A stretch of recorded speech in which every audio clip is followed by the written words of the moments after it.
말씀의 제목은 고린도전서 16장에는 교회를 회복시키는 네 가지 기둥이 있다고 했는데, 그 세 번째 기둥, 건강한 교회를 세우는 세 번째 기둥, 사람에 대한 이야기입니다. 교회는 무엇으로 세워질까요? 많은 사람들은 교회를 생각할 때 먼저 건물을 떠올리죠. 건물. 그래서 큰 예배당, 좋은 시설, 그리고 잘 조직된 시스템, 다양한 프로그램들을 생각합니다. 이렇게 주인 어르신하고 월요일 날 이렇게 이야기를 나눴는데, 여기 주인께서 이 건물을 그러니까 페인팅을 다시 하고 싶다고 이런 마음이 드셨나 봐요. 그래서 색깔을 어떤 색깔을 했으면 좋겠느냐 하고, 어떤 건물이 있는데 한번 같이 가보자 이런 말씀도 하셔서 굉장히 고마웠습니다. 원래 이제 실소유주가 그 아드님이세요. 큰아들. 근데 큰아드님이 뉴질랜드 사시는데 지난 주일날 우리 교회에 잠깐 오셨었는데 뉴질랜드에서 킹제임스 성경을 읽고 있는 분이세요. 그러니까 우리 교회에 와서 이제 지하 식당에 그 킹제임스 성경 그 지도 있잖아요. 그걸 보고 깜짝 놀란 겁니다. 킹제임스 성경을 쓰고 있다고. 그래서 여러 가지 이제 교제도 나누고 그랬는데, 아무튼 그 아드님하고 이렇게 상의를 해서 그러신지 모르지만은 교회 색깔을 다르게 하고 싶다 이렇게 말씀을 하셔서 이제 참 하나님께 감사를 드렸습니다. 또 어떤 색깔로 할 것인가, 그거는 이제 우리 주인 어르신께서 결정할 문제지만은, 우리는 보통 교회 생각하면 이제 건물을 많이 생각하잖아요. 건물이 반듯해야 되고 그렇게 해야 된다고 생각이 나는데, 물론 이런 것들도 필요합니다. 교회는 질서도 필요하고 공간도 필요하고 여러 가지 시스템도 필요합니다. 그러나 여러분, 교회의 본질은요, 건물이 아닙니다. 본질은 건물이 아니에요. 교회는 결국 사람으로 세워지고 사람 때문에 무너지기도 하는 겁니다. 오늘날 한국교회 병폐가 뭐냐면, 교회당 건물을 성전이라고 하는 데 있습니다. 교회당 건물을 성전이라고 하니까, 교회당을 지을 때 성전을 짓는다고 생각하니까 마치 솔로몬 성전처럼 지으려고 하는 경향이 있다는 겁니다. 그러다 보니까 뭐 이제 여러 가지 어떤 생각지도 못한 강요나 이런 그런 것들이 있을 수 있겠죠. 성전이라고 하니까 얼마나 또 잘 짓고 싶은 마음이 있겠어요. 근데 교회당은 예배당이지, 집당자 써서 예배당이지, 그것은 성전이 아닙니다. 성전은 뭐가 성전인가요? 구원받은 하나님의 자녀들 몸이 성전입니다. 이것은 그냥 예배당 건물이에요. 예배당 건물. 근데 교회의 본질은 건물은 아닙니다. 교회는 뭐냐면 사람으로 세워지기도 하고 사람 때문에 무너지기도 하는 겁니다. 아무리 좋은 건물이 있어도 사람이 무너지면 교회도 무너집니다. 아무리 시스템이 좋아도 사람을 잃어버리면 교회는 움직이지 못하는 거죠. 반대로 건물이 부족해도 사람이 살아있으면 교회는 살아납니다. 환경이 열악해도 하나님께 헌신된 사람들이 있으면 교회는 다시 일어서는 것입니다. 왜 그렇습니까? 하나님은 언제나 사람을 통해서 일하시기 때문에 그렇습니다. 사람을 통해서. 여러분, 성경 전체를 보면은 하나님은 노아를 통해서 일하셨죠. 아브라함을 통해서 일하셨죠. 모세를 통해서 일하셨고, 다윗을 통해서 일하셨고, 여러 하나님의 사람들을 통해서 일을 하셨습니다. 여러분, 교회의 가장 중요한 자산은 뭐냐면 사람입니다. 사람이 가장 중요한 자산이에요. 오늘 본문에 나오는 고린도 교회도 마찬가지였습니다. 사도 바울이 고린도 교회의 서신서, 고린도 전서를 마치면서 16장을 가득 채우고 있는 것이 사람 이름입니다. 사람 이름이에요. 그러나 이 고린도 교회는 또 사람 때문에 문제가 많은 교회였습니다. 왜냐하면 당파를 졌거든요. 나는 뭐 바울파요, 아볼로파요, 게바파요, 이런 파들이 있었습니다. 사람 중심으로 나눠지기 시작했습니다. 경쟁이 있었고 비교가 있었고, 그리고 시기와 자랑이 있었습니다. 은사를 가지고 서로 자랑도 했습니다. 누가 더 뛰어난가를 비교했습니다. 리더십 충돌도 있었고요. 결국 교회가 사람 때문에 흔들리고 있었던 교회가 바로 고린도 교회였습니다. 여러분, 사탄은 교회를 공격할 때 단순히 외부 공격만 하지 않습니다. 내부에서 문제가 일어나게 해서 이 교회를 무너뜨리기도 합니다. 그래서 교회 사람들을 상처받게 하고 누구 파 이쪽 사람 붙고 저쪽 사람 붙고 이러면 갈라지는 거예요. 어려움이 있는 겁니다. 보통 교회 목사님이 은퇴하고 나면 은퇴한 목사님 파가 있고 기존 담임 목사님 파가 있어서 교회가 또 갈라져 가지고 어려움을 겪는 교회가 있죠. 그 천호동 사거리에 있는 그 교회가 그 어떤 교회가 그런 교회였습니다. 그 교회입니다. 그 정말 제가 그 장면을 다 봤어요. 수많은 사람들이 달려들어 가지고 뭐 물건 집어내고 뭐 이런 장면을 다 봤다고요. 지나가면서 다 봤습니다. 그렇게 사람 중심으로 교회가 나눠지면 결코 안 된다는 거죠. 사탄은 그렇게 해서 교회를 공격합니다. 오해하게 만들고요. 비교하게 만들고 상처 주게 만들고 그리고 경쟁하게 만듭니다. 왜 그렇습니까? 교회는 결국 사람 공동체이기 때문에 그렇습니다. 그래서 바울은 고린도전서를 마무리하면서 매우 중요한 일을 합니다. 그는 단순히 교리를 설명하는 것으로 끝나지 않습니다. 마지막 장에 와서 사람들을 다시 세우기 시작합니다. 오늘 본문에 보면 바울은 여러 이름을 언급하죠. 디모데를 언급하고 아볼로를 언급하고 스데바나의 집사람을 말합니다. 브리스길라와 아굴라를 말합니다. 왜 그렇습니까? 바울은 알고 있었기 때문에 그래요. 결국 교회는 사람으로 세워진다는 사실입니다. 여러분, 건강한 교회는 프로그램만 많은 교회가 아닙니다. 사람이 세워지는 교회예요. 사람이. 연약한 사람이 회복되는 교회, 젊은 일꾼이 세워지는 교회, 헌신된 성도들이 존중받는 교회, 서로 경쟁하지 않고 서로 함께 세워가는 교회가 바로 건강한 교회입니다. 반대로 사람을 그저 일꾼 부리듯 소모품처럼 사용하는 교회는 오래가지 못합니다. 사람을 비교하고 사람을 이용하고 사람을 소비하고 그러면 결국 공동체가 무너지는 거죠. 그러나 하나님께서는 사람을 세우십니다. 넘어진 사람을 다시 세우시고요. 연약한 사람을 다시 붙드십니다. 젊은 일꾼을 훈련시키시고 숨은 헌신자들을 기억하십니다. 그리고 그런 사람을 통해서 교회를 세워가는 겁니다. 우리 교회도 반드시 기억해야 됩니다. 우리 교회의 미래는 단순히 건물에 달려있는 게 아닙니다. 건물보다 중요한 것은 뭐냐면 사람입니다. 사람. 그래서 건강한 교회는 사람을 이용하는 교회가 아니라 사람을 세우는 교회다라고 하는 것입니다. 바울은 왜 사람들을 이렇게 언급했을까요? 오늘 본문을 읽어보면 이제 본문 전체 흐름을 먼저 말씀을 드리면 조금 좀 특별한 느낌을 받습니다. 앞에서는 이제 교리 이야기를 했습니다. 은사 이야기를 했고요. 부활 이야기, 마지막 부분에 와서는 갑자기 16장에서 사람 이름들이 등장합니다. 디모데, 아볼로, 스데바나, 브리스길라와 아굴라. 왜 바울은 마지막 장에 와서 이렇게 사람들을 언급하고 있을까요? 그 이유는 분명하죠. 교회는 사람들을 통해서 세워지기 때문에 그렇습니다. 바울은 교회를 단순한 조직으로 보지 않았습니다. 교회를 관계 공동체로 본 겁니다. 그래서 교회는 건물 이전의 사람입니다. 사람. 교회는 프로그램 이전의 사람입니다. 그래서 바울은 마지막까지 사람들을 세우고 있는 것입니다. 바울은 이제 디모데를 보호하려 했죠. 간단하게 먼저 이야기를 하면 16장 10절에 보면은 한편 디모데가 오거든 주의하여 그가 두려움 없이 너희와 함께 거하게 하라. 그도 나처럼 주의 일을 하느니라. 디모데를 이야기하죠. 디모데는 굉장히 연약함도 많고 두려움도 많았던 사람이에요.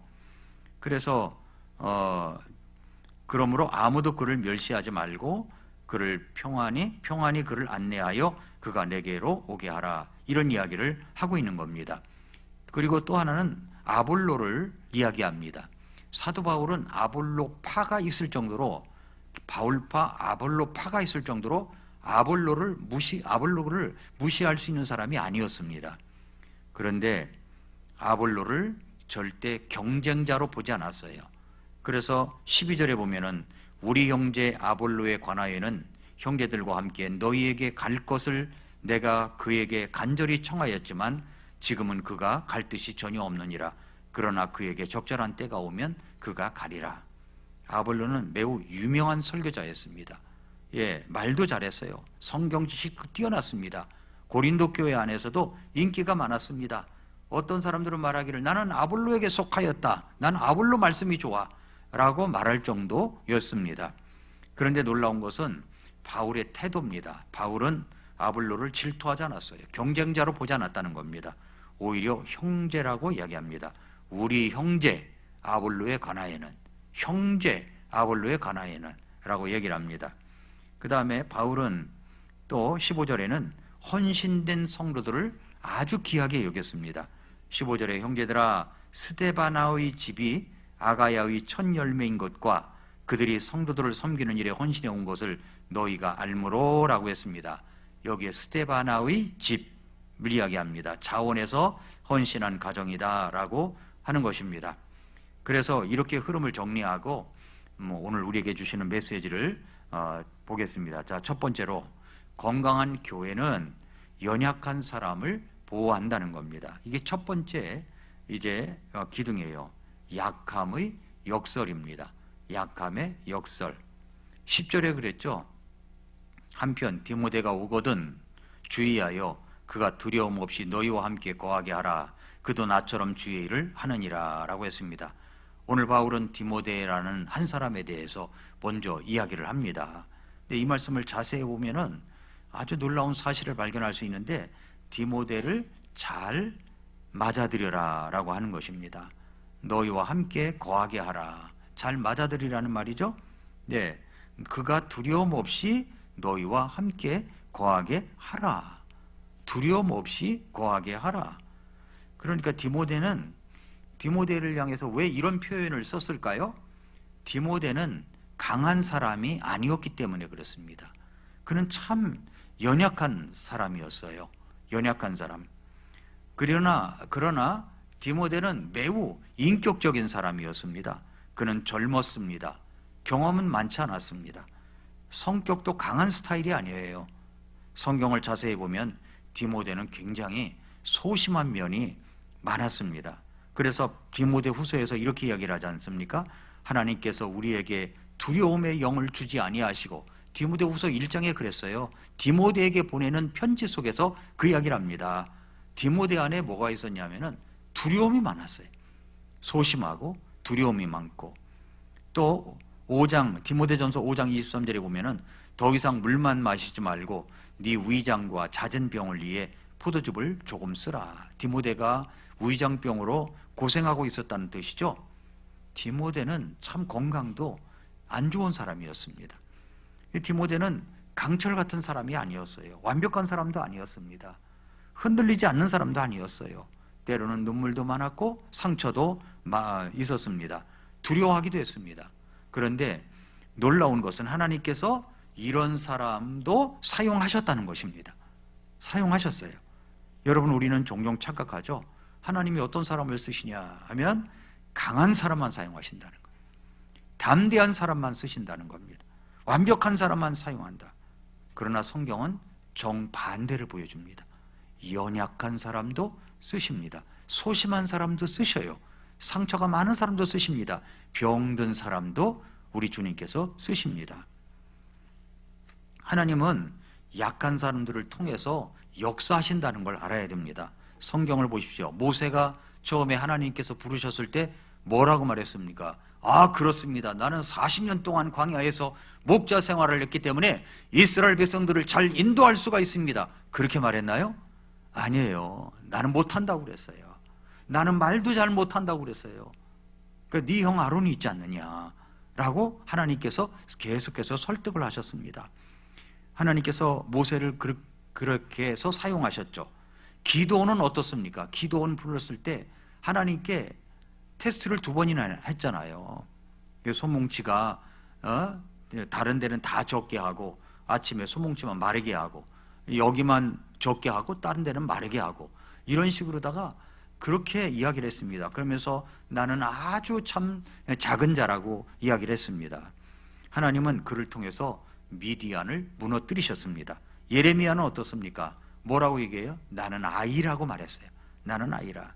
그러나 하나님은 그를 민족의 대원자로 세우셨습니다. 여러분, 하나님은 완벽한 사람을 세우시는 것이 아닙니다. 하나님께서 자신을 맡길 사람을 찾으십니다. 왜 하나님은 약한 사람을 사용하십니까? 그래야 영광이 하나님께 돌아가기 때문입니다. 나의 약함을 통해서 주님의 위대함이 드러나는 거예요. 그럼 누가 돋보입니까? 주님이 돋보이는 거죠. 나를 통해서.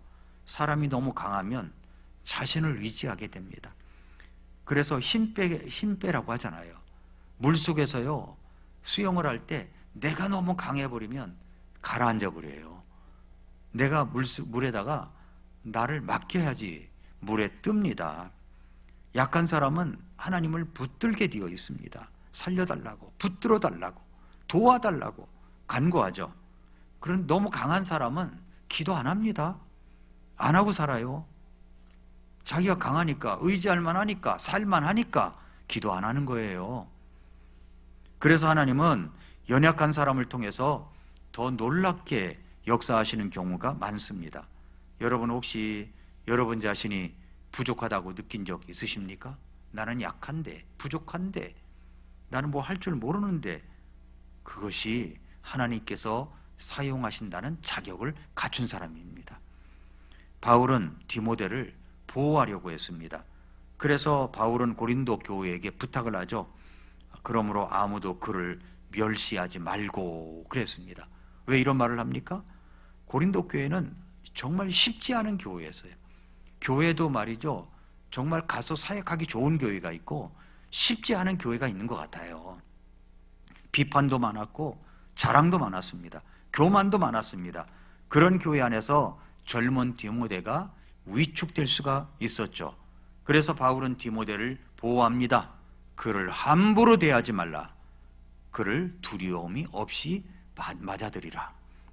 여러분, 이것이 바로 건강한 교회의 모습입니다. 건강한 교회는 연약한 사람을 쉽게 상처 주지 않습니다. 젊은 사역자가 연약하죠. 경험도 없고 부족하고 실수도 있을 수 있고, 젊은 사역자를 세워주는 겁니다. 다음 세도를 품어줍니다. 부족한 사람을 기다려줍니다. 그러나 반대로 건강하지 못한 교회는 사람을 쉽게 무너뜨려 버려요. 말로 무너뜨려 버립니다. 조금 부족하면 막 비판합니다. 실수하면 공격합니다. 연약하면 무시합니다. 그러면 어떻게 됩니까? 결국 사람이 떠나버리는 거죠. 여러분, 교회는 사람을 시험 보는 곳이 아닙니다. 사람을 세워주는 곳이에요. 세워주는 곳. 특별히 젊은 일꾼들을 세워야 됩니다. 처음부터 잘하는 사람은 없습니다. 누구든지 처음부터 걷지는 않았잖아요. 처음부터 강한 사람도 없어요. 기다려 줘야 됩니다. 기도해 줘야 됩니다. 격려해 줘야 됩니다. 왜냐하면 사람 하나가 중요하기 때문입니다. 오늘 우리 교회도 반드시 기억해야 됩니다. 사람을 쉽게 상처 주면 안 됩니다. 젊은 사역자들을 세워줘야 됩니다. 연약한 성도를 품어야 됩니다. 혹시 우리 주변에 그렇게 두려워하는 사람이 있습니까? 지쳐있는 사람이 있습니까? 뭔가 부족하고 수줍음을 타는 사람이 있습니까? 그런 사람이 있으면 무너뜨리지 말고 세워줘야 됩니다. 왜냐하면 하나님은 그런 사람을 통해서도 일하시기 때문입니다. 이것이 첫 번째 디모데를 통해서 말씀하시는 내용입니다. 그 다음에 두 번째는 이제 건강한 교회는 경쟁보다 동역을 선택하는 겁니다. 이게 이제 아볼로 이야기예요. 12절 보세요. 우리 형제 아볼로에 관하여는 형제들과 함께 너희에게 갈 것을 내가 그에게 간절히 청하였지만 지금은 그가 갈 뜻이 전혀 없느니라. 그러나 그에게 적절한 때가 오면 그가 가리라. 자, 디모데에 이어서 또 한 사람 이름을 언급하는데 그 사람 이름이 바로 아볼로입니다. 아볼로. 네. 그런데 이 고린도 교회 안에는 아볼로파가 있을 정도로 이 사람은 참 막강한 사람이었어요. 나는 아볼로에게 속하였다. 이렇게 말하는 사람이 있었습니다. 그래서 두 번째 기둥은 뭐냐면 영웅주의를 조심해야 됩니다. 영웅주의, 함정을 조심해라는 거죠. 교회 안에서 사람 중심의 파당이 생기기 시작한 것이 고린도 교회입니다. 놀라운 것은 바울의 태도예요. 바울의 태도. 바울은 아볼로를 경쟁자로 대하지 않았다는 겁니다. 오히려 함께 세워가는 동역자로 바라봤습니다. 여기서 우리는 건강한 교회의 중요한 원리를 우리가 배울 수가 있습니다. 건강한 교회는 경쟁보다 동역을 선택합니다. 동역. 아볼로는 진짜 매우 인기 있는 설교자였어요. 성경을 보면은 아볼로는 뛰어난 사람이었습니다. 사도행전 18장을 보면은 그는 말 잘하는 사람이었고 성경에 능통한 사람이었고 열정도 있었습니다. 그런데 그가 구원에 관해서는 잘 몰랐었던 것 같아요. 그래서 브루스길라와 아굴라가 그를 데려다가 바로 예수님의 십자가에 대해서 설명해 주었다는 것이 사도행전에 나와 있습니다. 쉽게 말하면 그는 정말 성경에 정통을 한 사람이었는데, 그런데 아주 나중에는 매우 영향력 있는 설교자가 되었다는 겁니다.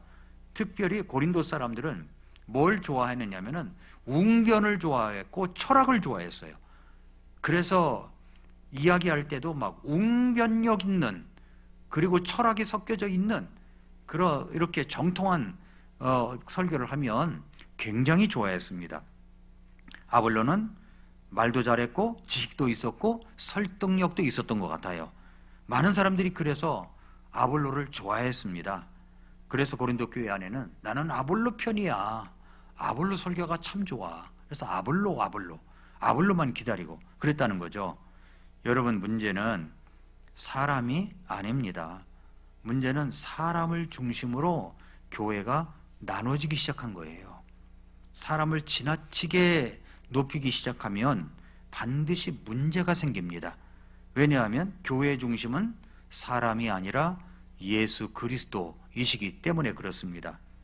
바울은 경쟁하지 않았어요. 놀라운 것은 이제 바울의 태도입니다. 여러분 같으면 어떻게 했습니까? 자신이 세운 교회 안에서 다른 사람이 더 인기 있으면 마음이 흔들릴 수 있잖아요. 질투할 수도 있습니다. 비교할 수도 있습니다. 견제할 수도 있습니다. 그런데 바울은 그렇지 않았습니다. 그는 아볼로를 공격하지 않았어요. 무시하지도 않았습니다. 경쟁자로 여기지도 않았습니다. 오히려 형제 아볼로라고 부릅니다. 이것이 성숙한 리더십입니다. 바울은 자기 왕국을 세우는 사람이 아니었습니다. 이 그림 하나를 보면은 여기 바울이 이제 오직 하나님만 바라봤는데, 아볼로도 전부 다 하나님을 향해서 가는 사람이고, 나는 심었고 아볼로는 물을 주었으되 자라나게 하시는 분은 하나님이다, 이렇게 이야기할 정도였습니다. 그렇지 않습니까? 고린도전서에서 이야기했잖아요. 그의 목적은 자기의 이름이 커지는 게 아니었습니다. 그의 목적은 교회가 세워지는 것, 그리고 복음이 전파되는 것이었습니다. 그래서 바울은 나는 심었고 아볼로는 물을 주었으되 오직 하나님께서만이 자라나게 하신다, 그 말을 한 것입니다. 얼마나 아름다운 고백입니까? 바울은 알고 있었어요. 나는 심는 역할, 아볼로는 물 주는 역할. 그렇게 자라게 하시는 분은 하나님이시다는 사실입니다.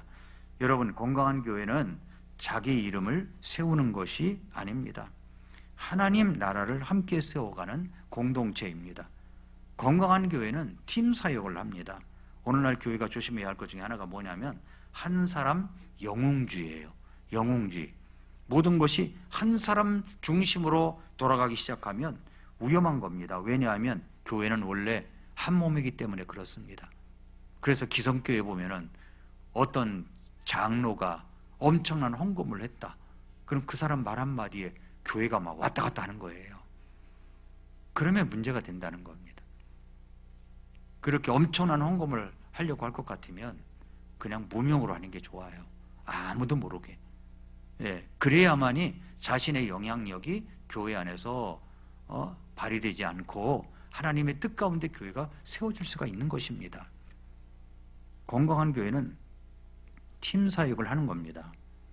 여러분, 교회는 원래 한 몸이에요. 손만 중요한 게 아닙니다. 눈만 중요한 게 아니에요. 입만 중요한 게 아니에요. 다 중요한 겁니다. 모든 지체가 함께 움직여야 건강한 몸이 될 수가 있는 겁니다. 교회도 마찬가지죠. 하나님은 다양한 사람을 통해서 교회를 세우십니다. 어떤 사람은 말씀을 가르치고, 어떤 사람은 섬기고, 어떤 사람은 돌보고, 어떤 사람은 기도를 합니다. 어떤 사람은 조용히 뒤에서 헌신합니다. 모두가 필요한 겁니다. 그래서 건강한 교회는 경쟁하지 않아요. 함께 세워갑니다. 비교하지 않습니다. 질투하지도 않습니다. 누가 더 크냐를 따지지도 않습니다. 오히려 서로를 세워줍니다. 왜냐하면 우리의 목표는 자기 이름이 아니라 하나님의 왕국이기 때문에 그렇습니다. 성도 여러분, 그래서 우리도 조심해야 됩니다. 비교하면 안 돼요. 비교해서 말하면 안 돼요. 사람을 우상화하면 안 됩니다. 특정 사람 중심으로 교회를 봐서도 안 됩니다. 교회의 주인은 예수님이세요. 사람은 모두 도구일 뿐입니다. 우리 교회는 바울도 필요하고 아볼로도 필요하고 디모데도 필요한 교회입니다. 그리고 하나님은 다양한 사람을 통해서 교회를 세워 가시게 되는 겁니다. 이제 세 번째입니다. 세 번째는 건강한 교회는 헌신된 사람들을 존중한다. 이 부분이 참 저는 말씀에 감동이 있었어요. 스데바나의 집이라는 겁니다. 저는 뭐 이렇게 성경을 읽을 때 보통 여러분이 어디에다가 밑줄을 긋는지 모르지만은 쭉 가다가 여기에서 13절에 보면 13절 봐보세요. 13절에 보면 너희는 깨어서 믿음에 굳게 서고 남자답게 행동하여 마음을 강하게 하라. 말씀 좋죠? 남자답게 행동하여 마음을 강해하라. 이건 너무 마음에 와도 닿는데 하면서 밑줄 긋고 형광펜 칠하고 그랬었거든요. 근데 이번에 말씀을 전하다 보니까 스데바나의 집에 대해서 이야기를 하는 거예요. 스데바나의 집.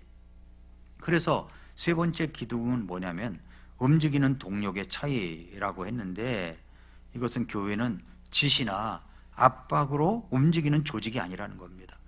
진짜 헌신은요, 억지로 나오는 게 아닙니다.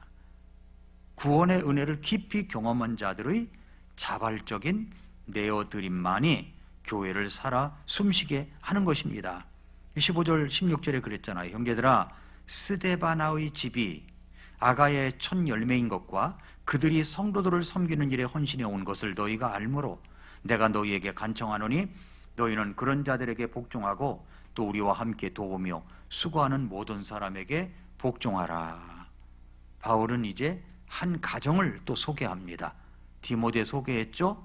아볼로 소개했죠? 여기 스데바나의 집을 이야기합니다. 사실 이 이름은 바울이나 아볼로처럼 유명한 이름이 아니에요. 엄청난 설교자도 아닙니다. 엄청난 은사를 가져서 교회를 섬기는 사람도 아닙니다. 바울은 마지막 장에서 이 가정을 특별히 언급을 합니다. 왜 그렇습니까? 교회는 사실 이런 사람들 때문에 세워지는 거예요. 이런 사람들. 여러분, 교회는 눈에 보이는 사람들만으로 움직이는 게 아닙니다. 앞에 서는 사람도 필요해요. 그러나 뒤에서 섬기는 사람들이 없으면 교회는 절대로 건강하게 세워질 수가 없습니다. 기도하는 사람, 묵묵히 봉사하는 사람, 아무도 알아주지 않아도 충성하는 사람들, 하나님은 그런 사람들을 기억하십니다. 그리고 바울은 지금 바로 그런 사람들을 소개하고 있는 겁니다. 스데바나의 집은 자원에서 헌신했어요. 여기 그들이 성도들을 섬기는 일에 헌신해 온 것을 너희가 알므로, 여기서 중요한 것은 헌신해 왔다는 말입니다. 헌신 누가 억지로 시킨 것이 아니죠. 압박해서 한 것도 아닙니다. 억지로 끌려온 것도 아니에요. 자원함으로 헌신한 겁니다. 여러분, 진짜 헌신은 억지에서 나오지 않아요. 사람이 시켜서 하는 것은요, 오래가지 못합니다. 눈치 보며 하는 것도 오래가지 못해요. 그러나 하나님의 은혜를 경험한 사람, 그래서 내가 하나님께 드리고 싶어, 예배 가고 싶어, 이런 마음은 자원에서 나오는 겁니다. 자원에서. 왜냐하면 마음이 하나님에 의해서 움직였기 때문에 그래요. 구원받은 은혜를 알면 섬기고 싶어지잖아요. 복음을 경험하면 헌신하고 싶어 합니다. 그래서 스데바나의 집은 자원에서 자신들을 내어드렸습니다. 그 집이 다 그랬다는 것 같아요. 여러분, 교회는 말이죠, 이런 자원하는 헌신 위에서 세워지는 것입니다. 억지로 움직이는 공동체는 오래가지 못합니다. 그러나 은혜 때문에 자원하는 공동체는 살아 움직이는 것입니다. 성도들을 섬기는 일에 헌신해 온 것, 삶의 방향이 하나님께 맞춰진 사람들이죠. 16장 15절에 그들이 성도들을 섬기는 일에 헌신해 온 것을 너희가 알므로, 고린도 교회는 알고 있었어요. 말하지 않아서 그렇지 헌신해 온 거예요. 조금 도와주었고 가끔 봉사했다는 그런 수준의 그런 말이 아닙니다. 원문의 의미를 보면은 자기 삶의 방향 자체를 성도들 섬기는 것에 맞추었다는 그런 뜻입니다. 스데바나의 집은 남는 시간으로 조금 섬긴 사람들이 아니었습니다. 형편되면 가끔 도운 사람들이 아니었습니다. 삶 전체를 하나님과 교회를 위해 드린 사람들이었습니다. 그들은 자기들의 시간을 드렸어요. 자기 힘을 드렸습니다. 자기 물질을 드렸습니다. 자기 삶의 우선순위를 드렸습니다. 그리고 그것을 억지로 한 것이 아닙니다. 본문은 헌신해 왔다고 말합니다. 자발적이고 지속적인 헌신이었다는 뜻입니다. 여러분, 교회는 바로 이런 사람들 때문에 움직입니다. 새벽에 아무도 보지 않아도 골방에서 기도하는 사람, 묵묵히 봉사하는 사람, 이름 없이 헌신하는 사람들, 그런 사람들이 교회의 기둥인 겁니다. 교회의 기둥. 우리 교회도 새벽기도 팀 있어요. 교회당에 나오진 않아요. 그러나 각자의 처소에서 자기가 일어날 수 있는 시간에 맞춰 일어나 기도 제목 올려진 것을 가지고 2페이지나 되는 기도 제목을 위해서 기도합니다. 그리고 기도했다고 올립니다. 그게 억지로 됩니까? 억지로 돼요? 제가 그 카톡방에 집사님들 안 들어온 사람 빨리 들어오세요, 그렇게 말한 적 있어요? 없습니다. 그건 자원하는 거예요. 자원하는 거예요. 그래서 우리가 자발적이고 지속적인 헌신으로 교회가 움직이는 겁니다. 세상에 드러나는 사람만, 그 세상은 드러나는 사람만 중요하게 여겨요. 그러나 하나님은 숨은 충성심을 가진 사람을 보시는 겁니다. 예수님께서도 말씀하셨죠. 은밀한 중에 보시는 네 아버지께서. 은밀한 중에 보세요. 은밀한 중에 스데바나의 집처럼 그렇게 헌신해 오는 사람들, 은밀한 중에 보시는 겁니다. 하나님은 사람들이 몰라도 기억하시는 분이세요. 헌신된 사람들을 존중합니다. 조용히 섬기는 사람들을 기억합니다. 왜냐하면 하나님께서도 그런 사람들을 통해 교회를 세우시기 때문에 그렇습니다. 바울은 이런 사람들을 인정했습니다. 17절 18절 보세요. 내가 스데바나와 부도나도와 아가이오고가 온 것을 기뻐하노니 이는 너희가 해야 할 몫에서 부족한 것을 그들이 보충해 주었기 때문이라.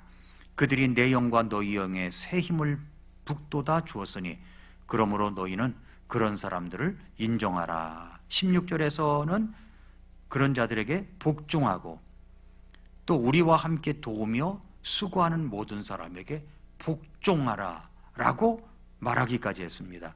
왜 그렇습니까? 교회는 헌신된 사람들 덕분에 유지되기 때문에 그렇습니다. 그림 하나 보시면 상향적 흐름, 숨은 헌신자를 존중하라, 스데바나 이야기를 하고 있어요. 스데바나의 헌신은 남는 시간에 가끔 도운 것이 아니라 삶의 방향 전체를 성도 성김에 맞추었다고 그랬죠. 사도 바울은 명령합니다. 너희는 그런 자들에게 복종하고 인정하라. 드러나는 사역들, 무대 위에 이름들이 있어요. 그러나 빙산의 일각이라고 하죠. 밑에는 스데바나의 집처럼 골방의 기도, 이름 없는 봉사, 조용한 충성을 하는 사람들이 더 많다는 겁니다. 이렇게 보이지 않게 일하는 사람들이 든든하게 세워져 있을 때 교회는 절대 흔들리지 않아요. 그리고 반듯하게 성장할 수가 있는 겁니다. 교회는 스타 시스템으로 움직이는 곳이 아닙니다. 몇 사람의 유명한 사람들만으로 세워지는 곳이 아닙니다. 오히려 이름 없이 헌신하는 사람들 때문에 교회가 바르게 세워지는 것입니다.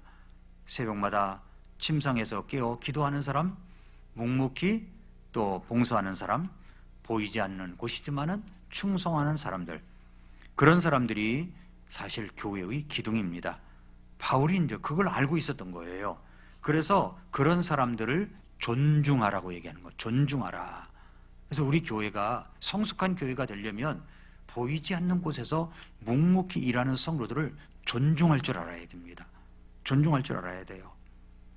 건강한 교회는 헌신을 당연하게 여기지 않습니다. 정말 감사한 마음이 있어요. 존중하고 기억해주고, 왜냐하면 하나님께서도 그 헌신을 귀하게 여기시기 때문입니다. 오늘 우리도 반드시 기억해야 합니다. 숨은 헌신자들을 귀하게 여겨야 되는 거예요. 이름 없이 섬기는 사람들을 존중해야 합니다. 교회는 마치 무슨 스타 시스템처럼 그렇게 만들면 절대 안 됩니다. 하나님은 조용히 충성하는 사람들을 통해서 교회를 세우십니다. 그리고 건강한 교회는 그런 사람들을 마치 소모품처럼 그렇게 여기지도 않고 생각하지도 않습니다. 존중하고 격려하고 함께 세워간다는 것입니다. 이제 결론을 맺겠습니다. 교회의 미래는 세워진 사람들에게 달려 있어요. 오늘 저는 여러분들에게 세 종류의 사람을 이야기했죠. 오늘 내가 세워야 할 사람이 누구인가 그림을 보시면 이제 디모데, 아블로, 스데바나가 나와 있습니다. 디모데, 연약한 사람이 우리 가운데도 있을 수 있다는 거예요. 내가 비판을 멈추고 방패가 되어 끝까지 기다려 주어야 할 연약한 사람 있습니다. 그런 사람들을 기다려줘야 하고 품어줘야 되는 거예요. 그 다음에 아볼로, 내가 시기심과 경쟁을 내려놓고 진심으로 함께 손잡아주면서 함께 갈 동역자 있는 겁니다. 나보다 뭐든지 잘해, 나보다 뭐든지 나서서 일을 해. 그러면 괜히 시기심과 경쟁심이 생길 수 있거든요. 근데 그런 사람도 존경해주고 인정해주고 같이 손잡고 가자는 거죠. 왜냐하면 나는 심었고 아볼로는 물을 주었으되 자라나게 하시는 분은 하나님이시다. 이런 수준으로 바라볼 줄 알아야 된다는 것입니다. 스데바나, 아무도 알아주지 않는 곳에서 수고하고 있습니다. 내가 찾아가 그런 사람을 발견했을 때 감사하고 격려해주고 손잡고 기도해주고 존중해야 될 숨은 헌신자 있습니다. 이런 분들을 찾아서 우리가 격려할 필요가 있는 겁니다. 이렇게 교회의 가장 중요한 사역은 단순히 모임을 유지하는 것이 아닙니다. 사람을 만드는 거예요. 예수님도 12제자를 세우셨습니다. 바울도 디모데와 디도를 세웠습니다. 왜 그렇습니까? 하나님의 일은 결국 사람을 통해서 이어지기 때문입니다. 여러분, 교회의 미래는 단순히 재정이 얼마냐, 이 재정 규모에 달려있는 것이 아닙니다. 건물 크기에 달려있지도 않습니다. 세워진 사람들에게 달려있어요. 말씀으로 세워진 사람, 기도로 세워진 사람, 복음을 위해서 헌신하는 사람, 다음 세대를 품는 사람, 하나님은 그런 사람을 통해서 교회를 이어가십니다. 그러므로 우리 교회도 반드시 사람을 세우는 교회가 되어야 될 줄로 믿습니다. 교회의 미래는 말씀과 은혜로 세워진 단 한 사람, 바로 그 사람에게 있다는 것을 기억하고 항상 우리가 디모데, 아블로, 스데바나의 집, 그것을 기억하면서 품어주고 함께해주는 우리 성도님 여러분들이 될 수 있기를 축복합니다. 기도하겠습니다.